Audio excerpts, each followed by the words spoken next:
From Chicago, it's Startup Hype Man, the podcast. What's up, everyone? My name is Raj Nation, founder and chief pitch artist at Startup Hype Man, where we help startups not suck at how they pitch themselves. How? By making sure their audience sees them not as the best, but as the only.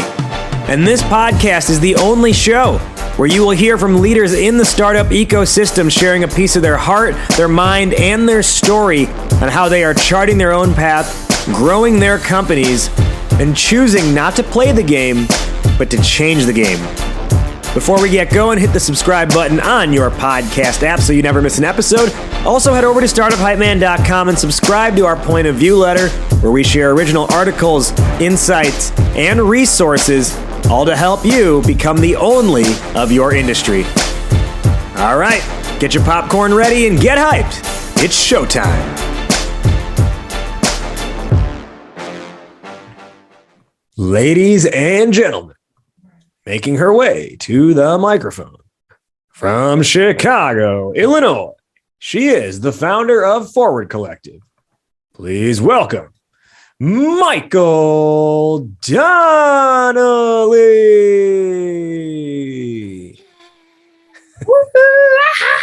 Hey, everyone. Woo! You know what's funny is you actually are getting that literally as I'm just coming off of on Saturday doing an actual ring announcing event. So you're getting me in the most like hyped up mode of that, because I literally was just doing that for 8 hours on Saturday night. Amazing. Well, it was absolutely incredible, as I would have anticipated, whether you were coming off the ring or just coming out of the gate. All right. So like I mentioned, she is Michael Donnelly, founder of FWD Collective.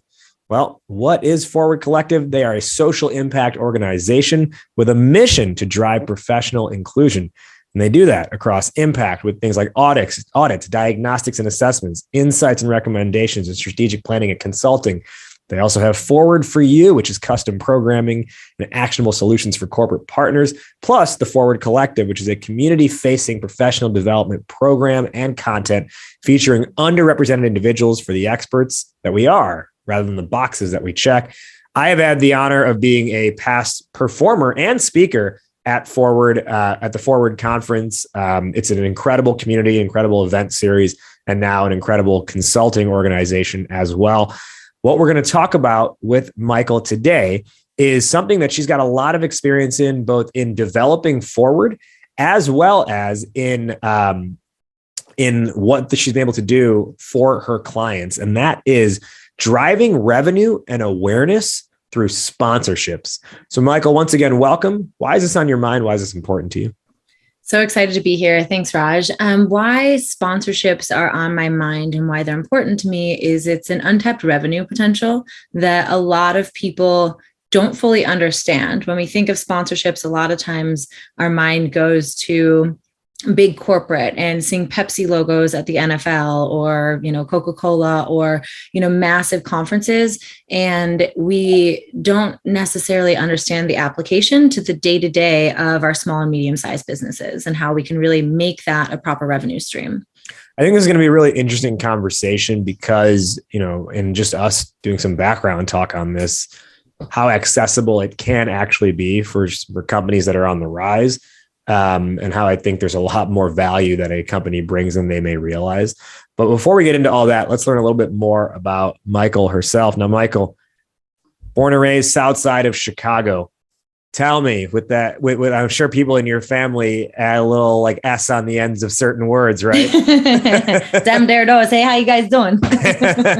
Little of that going on in your family and in your background and everything like that. Tell me, what do you feel your perspective is on people given where you come from? I think I've had the honor and privilege of being from a what we call a tribe of people. My mom's one of 11, my dad's one of 5. So I've been surrounded by a massive family and a pretty diverse group of people in my family and my upbringing in my school. So what my perspective on people is really guided by curiosity and kindness, and leading through curiosity and how we can invite each other to explore alternative or additional perspectives. I think I say all that to say a lot of times Southside Chicago, et cetera, we become very pigeonholed in different areas. So when it comes to people at large, I just love the idea of how can we be more curious about each other? And because of the variety of people I've been surrounded with, that's something that's been instilled in me since I was really young. That's interesting that you mentioned that, because also before we hit record, what we were just talking about was this idea of there's a new letter in the DEI acronym that I was not aware of, but it's DEIB, the B standing for belonging.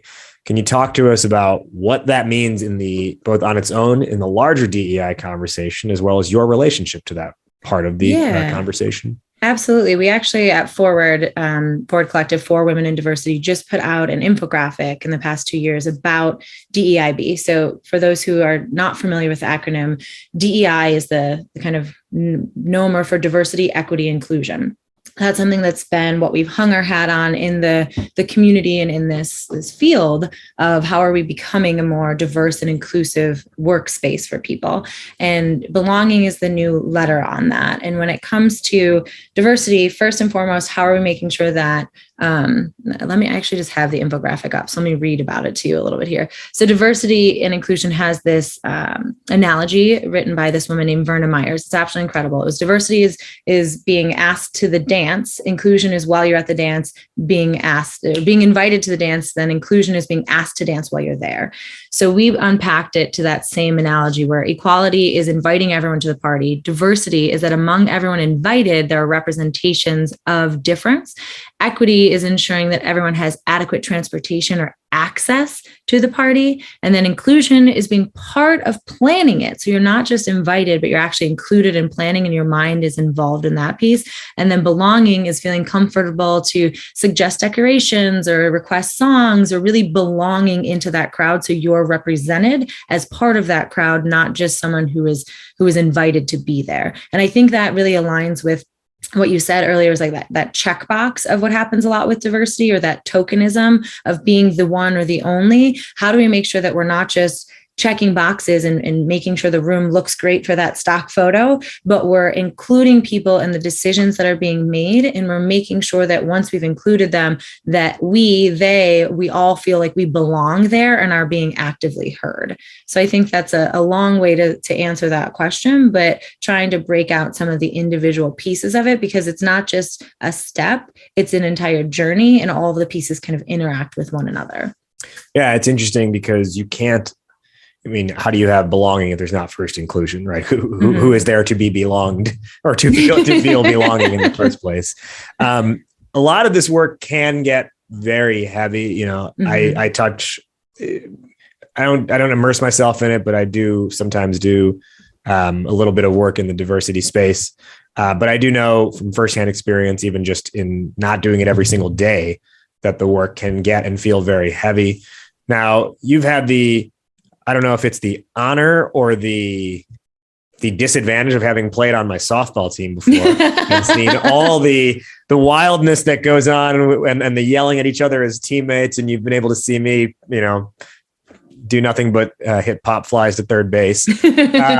What do you, given that the work that you do can be heavy sometimes, how do you like to relax? What do you do for fun? I am really into being outside. So whether that's going on a walk, so softball made sense. So softball made sense. It was a good option. Drinking was part of that. Partying, being in community was great. So that's why I love softball. I love to paddleboard. I have a stand-up paddleboard. My dog Lux comes with me. He's basically my hood ornament and hangs out on the front of the board at all times. It's also then creating a community of people, whether that's good friends or acquaintances that I can unplug with, and finding ways to really express myself and work through my own thoughts through journaling, through writing, and through finding creative outlets. So it's being outside, finding a core group of people that I can connect with and create community with. And then how do I find ways to express myself and be creative? I do some painting, I make jewelry. Like it takes me a long time to also actually have proper habits that don't have to make money. As an entrepreneur, like for a while, I was like, oh, I'm making jewelry, got to start slinging it. And I'm like, no, like I could just make this for me. So a big part of my growing over the past few years has been actually creating habits and outlets to unplug rather than thinking like everything that I do had to become its own side hustle. Yeah. Making jewelry, got to start slinging it. No, I can totally relate to and empathize with that. I think it's like the curse of the entrepreneur is all of a sudden. It's a hustle. It's like, wait a second. All right. So you talked about this kind of desire for community and creation overall. Can you let us know how, perhaps with that as the backdrop, how did Forward get started in the first place? Yeah, it's kind of funny. Forward got started because I was running a consulting agency that you're familiar with, Red Suede Shoes. I still run it. We're kind of merging Red Suede Shoes and Forward together. Red Suede Shoes started as an event planning company. We were fast and furious born right after my tenure at Tech Week, which was one of the first and largest technology and innovation festivals in the Midwest. We grew it from 1 to 5 cities in the 2 years that I was there, from 2,000 attendees to 14,000 attendees in Chicago, which was our home base. And that's where I really cut my teeth on the tech scene, entrepreneur scene, and sponsorship overall. My role was working on the sponsorship, sales, and account management side, account executive, I don't know, I had some fancy title, and then also the production and planning of some of the event. When I left there, I started Red Suede Shoes, but I started the company knowing I always wanted to have an event planning company, an event planning service, because I was just super into gathering and like experiences and bringing people together. We now are an experience design studio. We have a slew of other services, but that kind of holding on to that space, I wanted to figure out how I could attract more clients to do the type of work I wanted to do.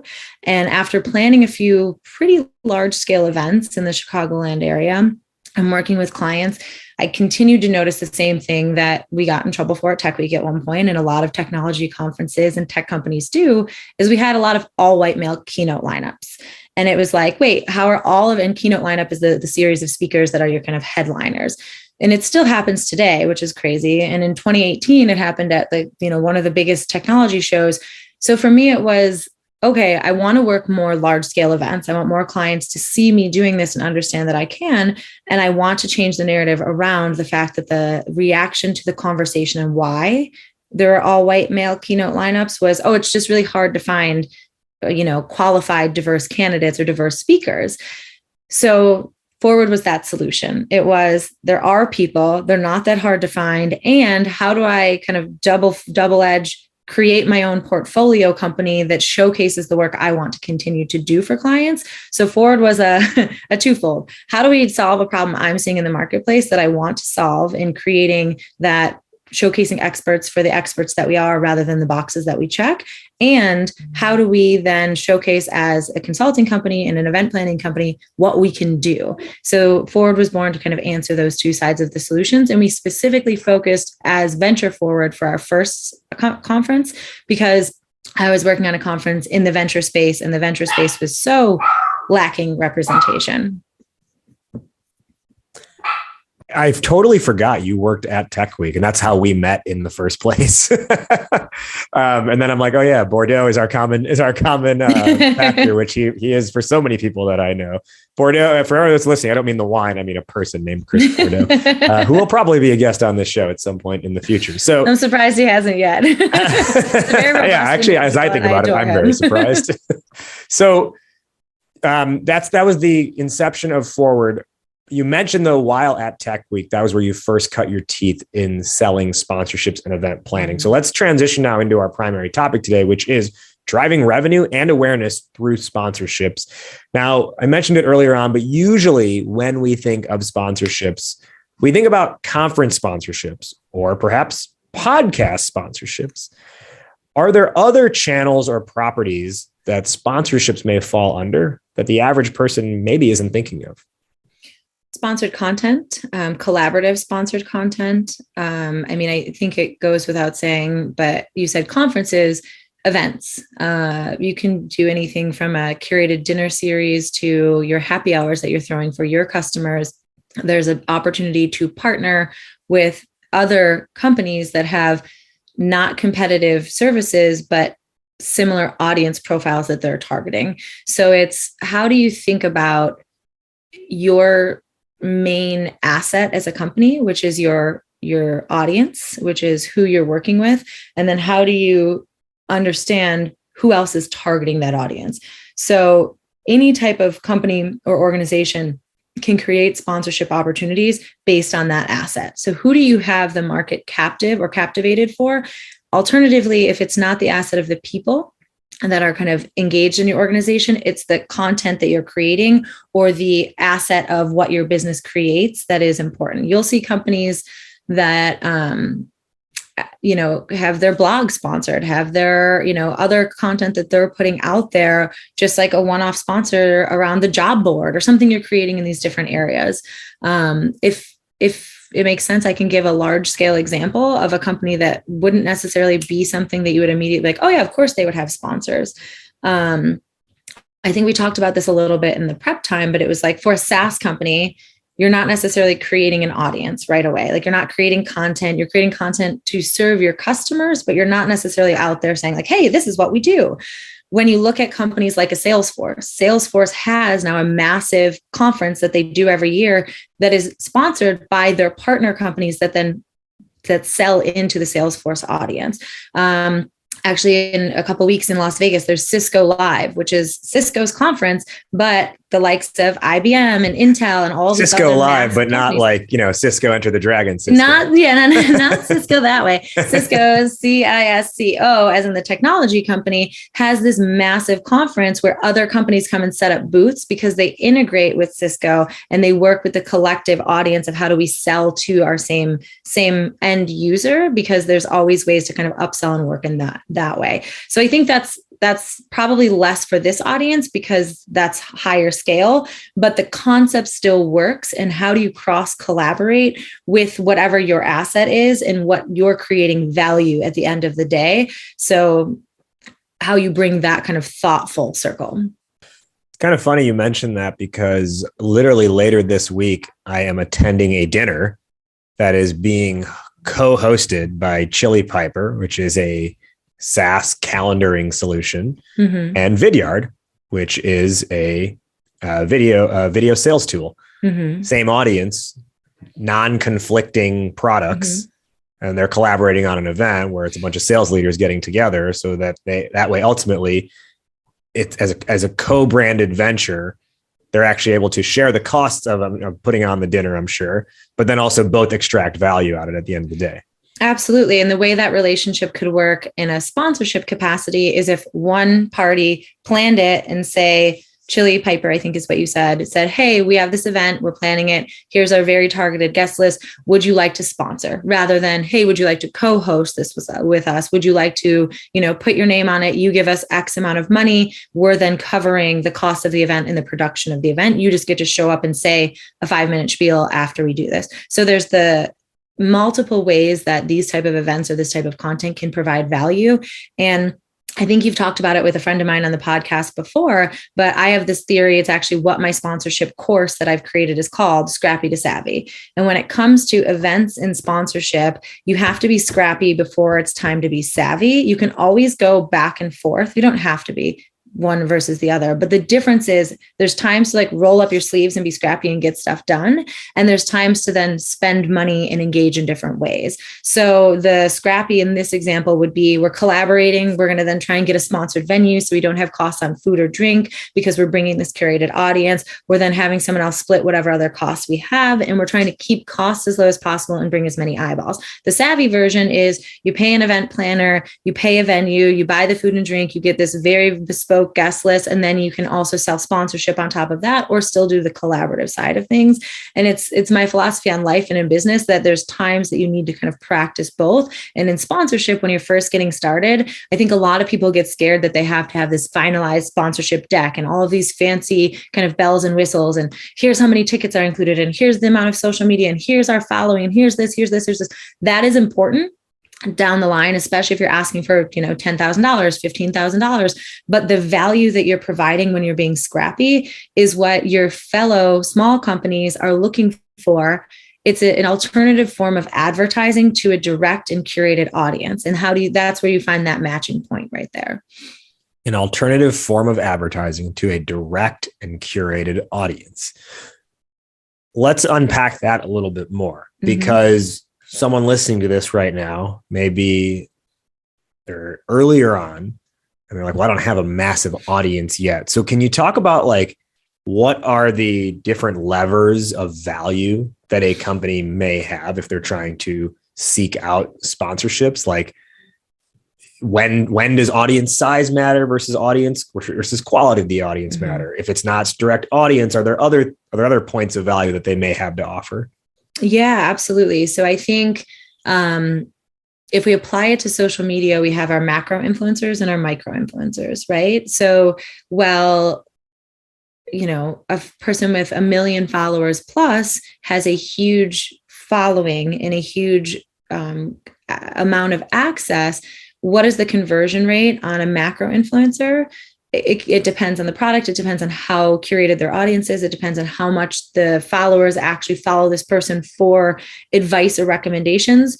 Versus a micro influencer more likely has a specific audience and has people that are bought into listening to you for a specific reason. That's how it applies in audience capacity. So something like the dinner that you're going to, I'm sure it's not 500 people. I'm sure it's closer to I think it's like 40, 10, 50 people. Okay, so 40, 50. I've seen them at like 10, 15 people. So with that, these are select people that we think are going to be actual buyers. So it's that qualifying of the lead itself. So that's when it comes to the people. Alternatively, you mentioned if they don't have an audience, well, then whatever your asset that is the most valuable. So if it's your software platform, what is it about your software platform that someone would want access to, or something that you have offering that you get value for, but you can now trade on that value? Or if it's content. So say you don't have a big audience, but you have content that is going to be really interesting. Someone like me with Forward, we have, 5,000 people as part of our audience. Okay, but I'm not regularly creating content every single day because we're a very small team. So now I may come at someone and say, hey, I see that you're creating these videos. Would I be able to sponsor those videos so my community can get access to it? So it's kind of like a licensing. It's a little bit of a spin on your traditional sponsorship, because I'm not accessing you to get more eyeballs. I'm accessing you to get your asset, which is this great content. And then vice versa, if I was the person that was creating great content but didn't have eyeballs, they could come to me and say, hey, can I sponsor? Can I, place one of my videos into your membership community? And how much would it cost to do that post, or to get that out on your email list, or to do that? So there's ways depending on who reaches out to who, or how do we create a mutually beneficial agreement. So it's those layers of, don't get too far into the weeds of how many directions it can go, but find people that have what you're looking for, or vice versa, that need what you have, and then strike up a conversation around, hey, would this be of interest to you? How could we then create a collaboration? Or, hey, I have this, it's available for sponsorship. Are you interested? Or for licensing at this price? And those can kind of be, sponsorship and licensing, a little bit interchangeable. There's a contract, there's a goal, there's a mutually beneficial opportunity there. I'm sure you probably have a follow-up question, but I know immediately if I was listening to this or earlier on in my career, my thought would be like, great, thanks for that advice. How do I figure out pricing this? Because I'm terrified and I don't understand. So the monetization of how to do this is really the wild, wild west. So I'm not going to act like I have a prescription for it. There is a really incredible Speaking of resource. Cisco and Drew Hill, the wild, wild west. The wild, wild west. Yippee-yay. There is a woman I follow on social media on Instagram. Her name is Glow. I think her handle is Glow Graphics. Glow Antimano, I think is how you pronounce her last name. Really incredible. She is a growing influencer. I think she's over like 200, 300,000 followers now. When I started following her, she was in the like tens of thousands ish. And she has been really cool about documenting her journey. She has this sponsorship guide that talks about how she did pricing. So if it's more of like an individual basis, I think that's a great asset. We also offer coaching in the Scrappy to Savvy program that I have around it. The reason I don't have like a one-stop shop solution is because it's super specific to who you are, who you're targeting, and what the audience is.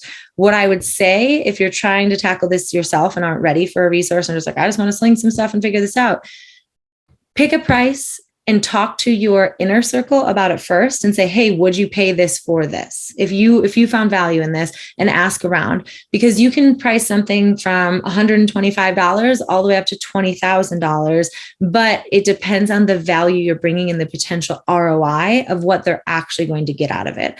So early on, I would say go lower, but don't price yourself out of the market. Make sure, just like anytime you're pricing a consulting service, anytime you're pricing a software, you actually understand your costs and then understand the value early on in your sponsorship of the value of actually going low for your first couple sponsors, to use them as testimonials, to use them as example for future sponsors. So it's better to price a little lower in the beginning, get some big wins for those sponsors, where then they become your assets of saying, hey, we did sponsorship. Here's some people that loved it. Oh, great. Now we charge $250 for those ones, but now we've realized the value. We've actually proven our sponsorship model. We've created some ROI. Now it's $1,250 or, a little bit, $1,500 per sponsorship, because we know that you're going to get X amount of engagement out of it. So those are a few ways to look at it when it's thinking about what it actually costs you, what actual value it's going to create, and then how at the end of the day, you're going to measure that out with, how do I sell future? Like, what's the value in creating relationships that allow you to sell more sponsorships in the future? And it makes a lot of sense, just given the fact that, similarly to selling your product directly to your end customer, it's not like every product is going to be priced the exact same thing. It's depending on what is your product, who's your audience, like what's the value they're getting out of it, right? So I think pricing is always an interesting thing to figure out for anyone at any point. But to your point, it's not that it's like this input plus that input equals this output. It's taking into account a multitude of factors and matching that against your offering and the audience and what they're willing to pay and the value, et cetera.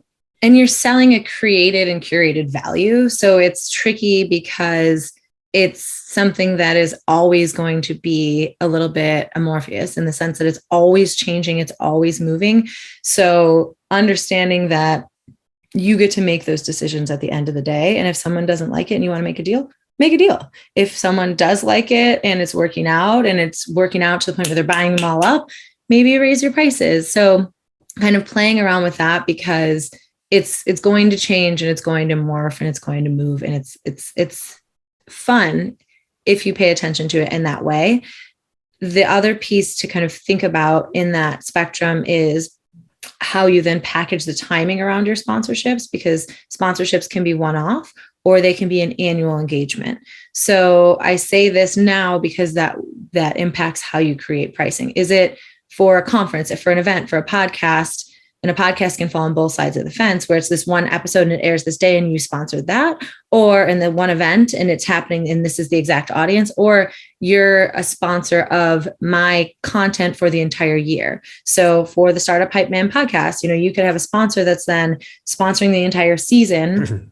And then you can offer first right of refusal on the next season. So it gives a way to kind of engage in that. Or you offer it to 3 sponsors, but they're industry exclusive. So all of those things end up creating different layers of value that can impact your pricing. If it's industry exclusive, if it's an annual relationship versus if it's the singular relationship, or if you're having this banger event and there's going to be a huge splash around it, well, then how are you pricing that out? So like for Tech Week, we did sponsorship around the single conference in Chicago. But then when we added New York, LA, Miami, Detroit, now people had the opportunity to sponsor the entire year in all cities. And then we added a layer that upped our level of monetary investment, but also upped their exposure to a national level. And then when you buy in, if it's for a single event or something like that, it's about the timing and the length of exposure and all of those other pieces. So I know I threw a lot out there, but wanted to make sure that we understand there's those 2 ways that they can be unpacked too when it applies to like timing and the event or element itself. Well, as it so happens, you mentioned Startup Hype Man and having the podcast and having a sponsor. So as it so happens, we do in fact have a sponsor for this show. And the way we structure it is they're a sponsor for the season.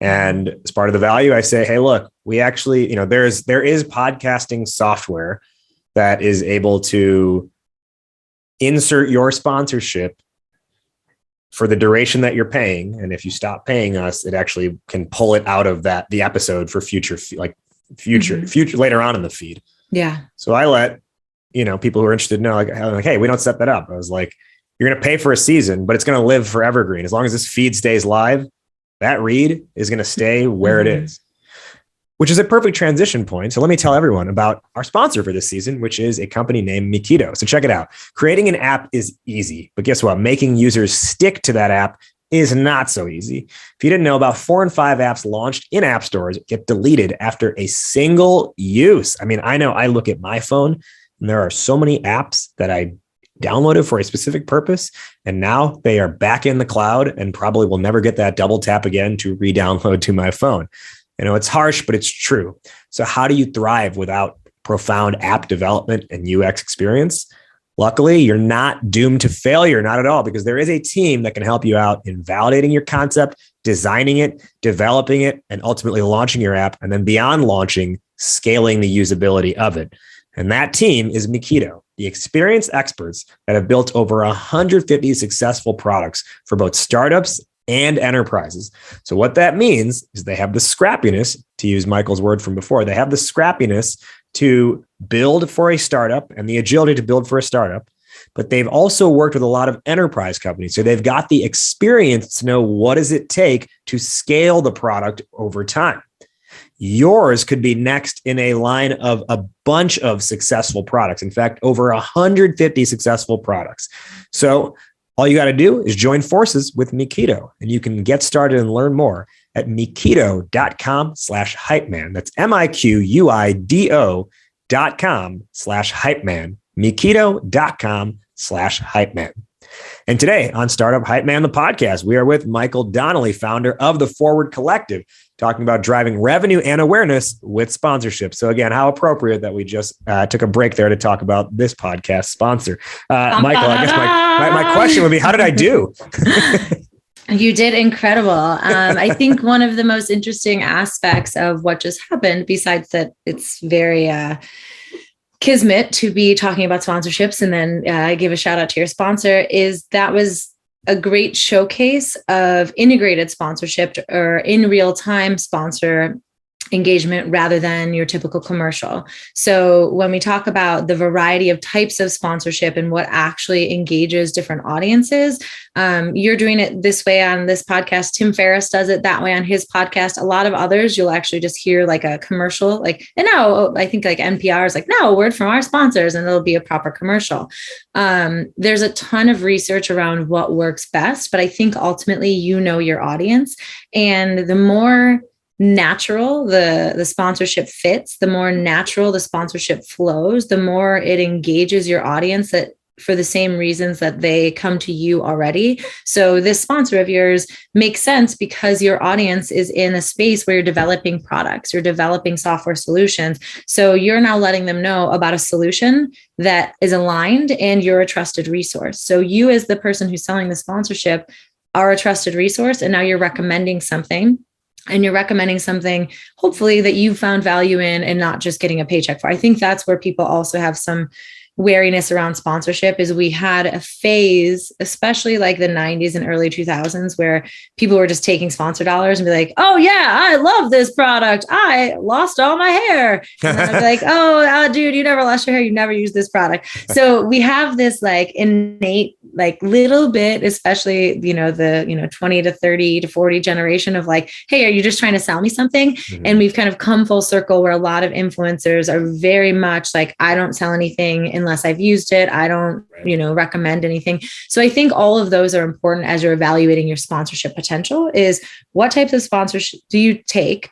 What type of sponsors do you think will engage well with your audience? And then building your target lists around those principles. So you're not just then slinging stuff, as we talk about slinging, out into the universe, because it's not going to convert. And then you're going to end up, both of you, not really excited about the kind of end result there. So integrated sponsorship, like you just did with a topic or a product or service that actually is going to be useful to your audience, it's not that hard to find, because you understand your audience, or you understand your product, or you understand your content, you understand whatever your asset is that you're selling. You'll hear me kind of divert to audience, because that's most of my experience is around audience, but it can be applied to whatever that asset is. So you talked about that as a form of an integrated sponsorship. Mm-hmm. Are there other like categories of sponsorship, and how would you, like, what would be the name for that, and how would you define it?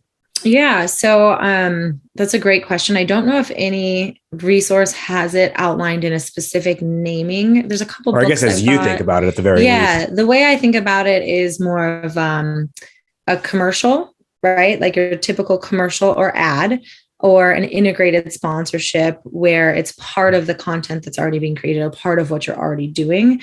And then there's the collaborative, which is in conjunction with what you're doing, but it's kind of an outlier. So it would be where you would have maybe your sponsor is now on the podcast. So they're not only co-creation. Yeah. So they're not only sponsoring it, but they're then adding value to the information, because their insights actually are important to the audience, and they're not just selling something to the audience or hoping to engage in that way. And that's where like a sponsored keynote at a conference would be another example of that. So that would be like a co-creation. Or if you're creating a white paper with a sponsor, where you write the paper together and then put it out to both of your audiences, but they paid you to be the kind of vehicle to do that original engagement. I think those are the main ones. So it's kind of that commercial, or that typical ad, or that billboard, like you'll see at sporting events. Those are, what we're used to. And then it's that integrated, where it becomes more natural flow within whatever you're doing, or that collaborative, where you're co-creating something and building it together, but they're then paying for access to whatever the asset is that you have. So, and there are tons of examples of what I'm about to say, but I think there's still hesitation around it in some cases. One way of sponsoring would be like sponsoring a newsletter, like, company, you got a tech company, they got a newsletter, and someone comes in and sponsors either that specific newsletter or a series of them, or specific content within the newsletter. A great example I can think of is one of my favorite newsletters. It's called Charter, CHARTR.co. They will have, it's a series of like data visualized around trends that are happening right now across all different aspects of the market. Yeah. And then they'll probably have like 3 to 5 stories per newsletter. One of those stories is sponsored content. And it's still within the same style and flow for the most part, but it is sponsored content. And they're very clear about this being, sponsored, but it looks like it was still written as part of the main thing. Now, so that's a very clear example I just pointed out. I can point that out, and yet still there are a lot of people who would hesitate to share the spotlight, if you will. Can you speak to that hesitation founders or company leaders may have around this idea of sharing the spotlight? So unpack what you mean by share the spotlight. Is it that they're wary about having a company have the eyeballs within their space like that? Yeah, in the sense of maybe they're not competing services or products, but like, hey, the goal of my newsletter is to get people to to generate leads for my product. Why should I be sharing any of this to push people your way? It's just going to confuse them, or it's just going to take away potential revenue from us. Yeah. So before we jump into that, I will answer that question. What this example reminded me of another format of sponsorship, which is advertorial. So it's that advertising, but editorial, and it's more of the written content that you see, but it happens somewhat in that co-collaboration. So I think those categories can kind of move together, but I wanted to specifically highlight that phrase because you'll see that in your traditional magazines where it'll say like advertisement on top, but it'll appear more like an article in the magazine. In this case, it's about what value? So coming back to that value, what value does this bring to your audience that you weren't already creating with your content that the sponsor is bringing in? What values do you have as a company that you've outlined prior to seeking sponsorship? I think a lot of times people get afraid about selling sponsorship because they think it's a free for all and anyone can then sponsor their stuff. And like, no, we want to like be careful. No, you get to ask. And you get to pitch and you get to say no. So I'm sure you've talked about people that are pitching for investors on this podcast. I'm sure you've talked about people that are selling things. Just because someone wants to buy it doesn't mean you have to sell it to them. Just because someone wants to invest doesn't mean you have to sell it to them. So I think we get really caught up in the sponsorship, like, oh, well, I don't want that kind of company sponsoring my stuff. Well, then you say no when they ask to sponsor. It's really, that comes back to the scrappy to savvy kind of methodology too, of like, when you don't have a lot of money, it's how do you then make sure you create that line in the sand? If someone's offering you money to sponsor your thing, but you're like, wait, this doesn't align with our values. Well, that won't help you grow. And that money isn't worth the kind of stagnation that it'll create in growing your company or growing your audience. So that's not good money to take. But alternatively, you then, rather than hitting the ground running and just like, all right, we're selling sponsorship, let's go.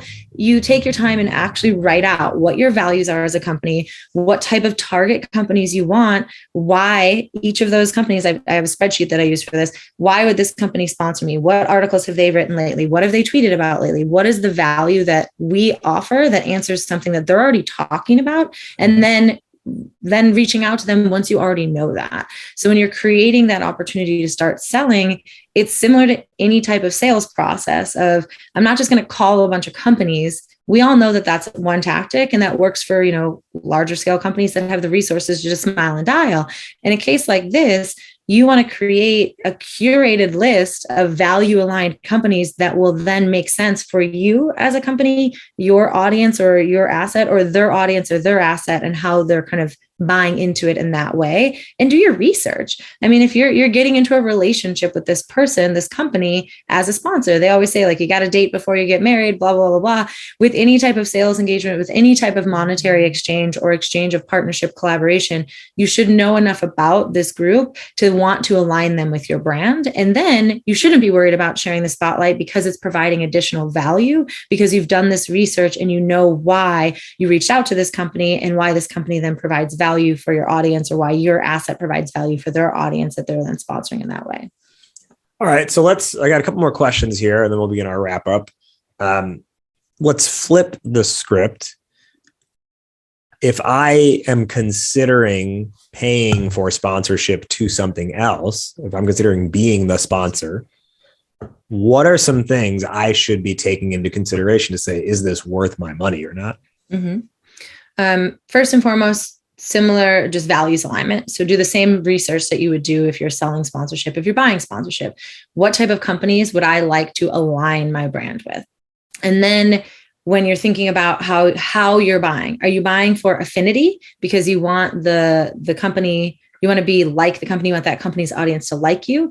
Are you buying for acquisition? Are you buying to acquire customers? Am I sponsoring because I directly want to get customers this week that are in your target network? Or is it a combination of both? Everyone's going to say both, very likely. But if you think about that like billboard sponsorship versus the integrated content sponsorship, right? Someone who's buying more of an integrated content in a smaller scale purchase is much more likely looking for an acquisition of a customer. They're looking to really engage with someone that you already have in your target audience. Someone who's buying more like your commercial style or your kind of high level billboard style sponsorship, they're more looking to just be associated with your brand. So I always recommend trying to think about how do you do like a combination of both, but understanding what your personal motivation is at the end of the day. If I'm buying sponsorship, is it just because I need eyeballs on my brand and I want people to start recognizing my company name and understanding who I am, versus am I specifically targeting conversion for one type of product or service, or overall longer term conversion rates, and I want to be associated with this brand and their audience, and I want their audience to be converting to what I'm selling. And I think what's important is what that makes me think about as well is like, So, I do a lot of partnership-based work, which is similar. It's not necessarily a transaction of dollars, but it's a lot of these things do come up. Yeah, in kind or mutually beneficial relationships. Yeah, right. And so one of the things that we do is a lot of partner workshops, right? So I'll have a company come on and do a workshop on their expertise to my audience, or to our audience rather. And then similarly, I'll go and do a pitch workshop for their audience. Now, I had to take a good hard look at what is valuable, right? Or what generates value on our side if we're going to go to someone else's audience. And, common logic would say, well, value equals number of people you're getting in front of. That's not necessarily true, right? Like, did a partner workshop 2 weeks ago, 12 people attended, but 4 of those converted into follow-up sales meetings, right? That's a pretty good hit rate, right? 33%. Hell yeah. Conversely, in the past, I have done something in front of 150 people and none of them converted, or, one of them converted. So it's always more so like, is it a targeted audience? But then on top of that, what's important is being able to have the registrant list coming out of that. So, a lot of times we'll partner with incubators and accelerators. But I started turning down those who were not willing to provide that, the registrant list coming out of that. Because I know our success on that depends on our ability to be able to follow up with those people. Because I looked at our metrics and I was like, you know what? The highest number of meetings get booked after the second or third follow-up email. It's not enough to just do a great workshop and assume people will know to reach out, because they get busy the second that thing ends and then they forget. They're probably already busy and they took time out of their day. Exactly. So they're like, wait a sec, I got to catch up now. Exactly. So the thing I said, I was like, okay, well, we turn it down if there's no ability to follow up, because otherwise I'm like, you're getting my expertise for free. You're getting my time for free. And then you're also essentially, in a way, I'm like, well, now you're just stealing from me. Right. So I said, I was like, you know what, our data, or our currency is data in lieu of compensation, or of actual cash compensation. And I think similarly in a sponsorship setting, right. I used to think like, oh, why would so-and-so waste all this money sponsoring this conference? And then it's like, well, what they're doing is they're having a visual presence there.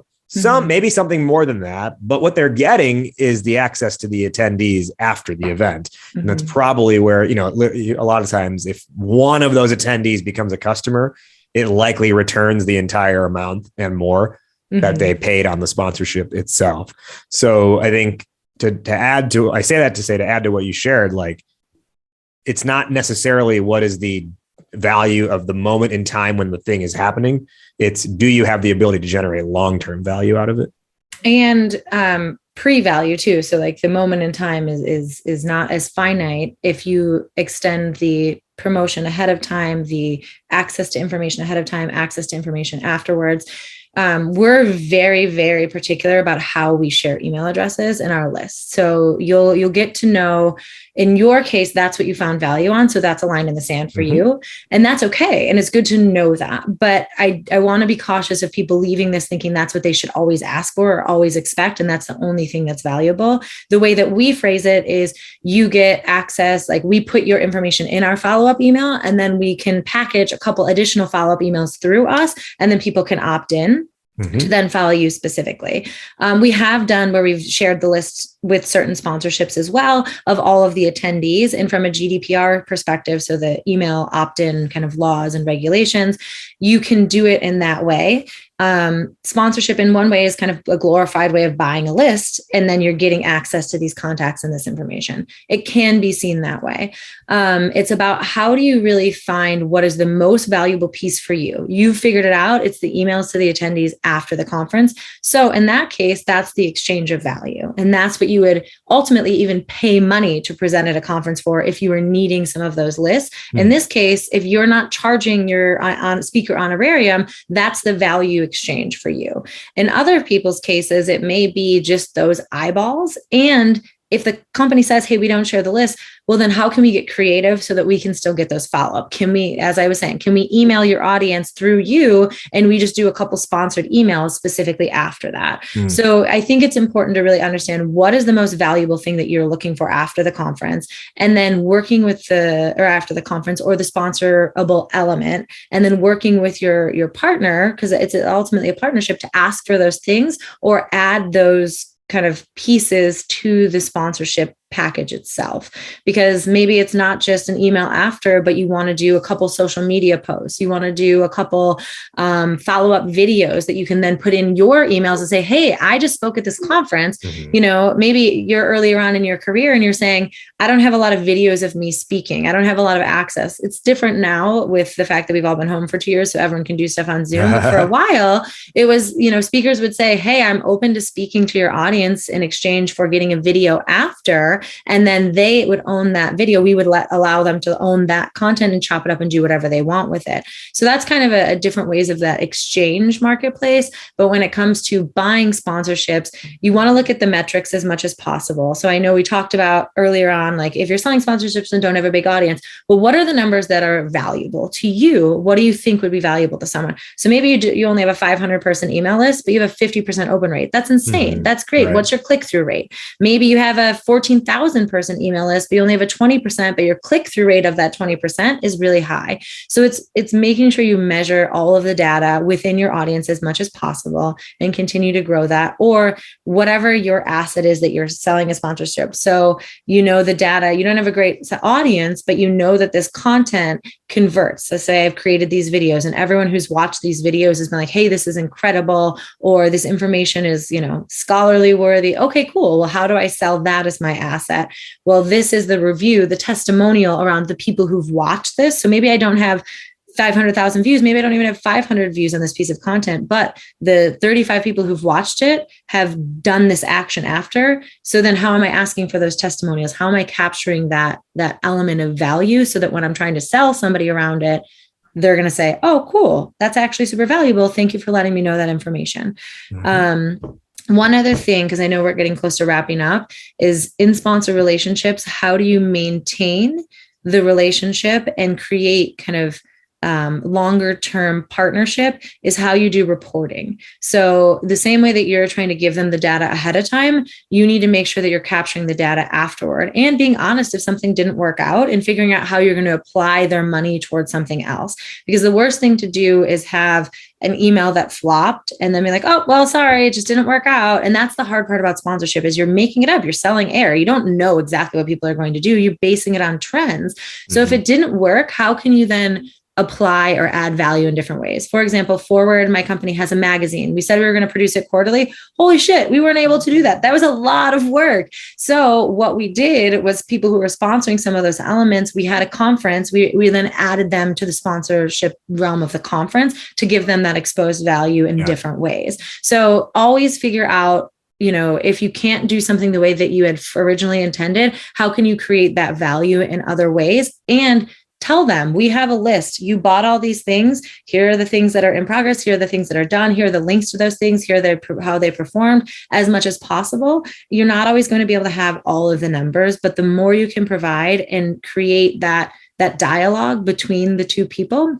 And prior to their sponsorship ending, a month or two, hey, it's coming up to a close, whether it's an annual sponsorship or the event's finishing up. Here's our next thing. Would you like to buy it? When things are going well, when things are in the thick of it, that's when you want to talk to them about renewing, not after it's ended. Similar with any type of sale. But it's funny because we get so stuck on like deliver. But as you're delivering, you need to re-engage. Otherwise, out of sight, out of mind, it's just not happening right there for them. So I think that's something to sponsorship can be really heavy and a lot of work, but the more you set up these kind of formatted processes or workflows, it's like, okay, here's the reporting. It goes quarterly. Here's how it happens. The more confident people feel in what they're buying and your ability to deliver, whether you had to pivot or switch or kind of move things around to make sure you're still engaging in those ways with them. With that, let's begin our wrap up. First off, Michael, where can our listeners find you? Where can they learn more about the work you're doing with Forward? Yeah, so Forward is www.fwdcollective.io, web on social media at FWD Collective IO. Scrappy to Savvy is scrappytosavvy.com. That's 2 P's and 2 V's. If you're looking for I do the sponsorship course we talked about. Otherwise, you can hit me up at Michael_she_her across social media. And yeah, that's kind of the main spiel of where I'm at. Awesome. Michael, who is one person who you want to shout out today? That's a great question. Audrey Boyle. Audrey Boyle is a good friend, member of the Forward community. You've met Audrey. She's emceed some of our events. She's been in the trenches with Forward from the beginning. She just started a new element of her business where she's helping people capture their flow and engage with how they share on social media, specifically LinkedIn. And she's a professor and just someone who's brilliant around social media, all these things. And I'm just grateful to have her in my corner and Forward's corner and part of all the magic we're creating. We'll now do our top 1 or 2 lessons or takeaways for the audience based on today's discussion. I'll go first and I'll toss it to you. Today's topic was driving revenue and awareness through sponsorships. I think the main takeaway I've got from today is understanding value is flexible based on goals, audience, and type of sponsorship. It's not just like you're not out of the game if you don't have 1 million followers or 1 million people, subscribe to what you do. Value is flexible based on those factors. Michael, top 1 or 2 lessons or takeaways.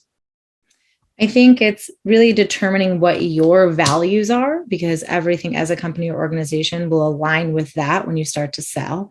Identify what your asset is, whether that's your audience or an element that you have created as part of your company that is the quality thing that people will purchase. When you're going for targets, really do your research. And then have some fun. I mean, when we talk about from the beginning, diversity, equity, and inclusion, belonging, being heavy, sales and sponsorship, all the things that we're doing, hustle culture, all of this stuff, it can be really heavy. I think to me, those align so well because I work in both of those realms of how we're engaging.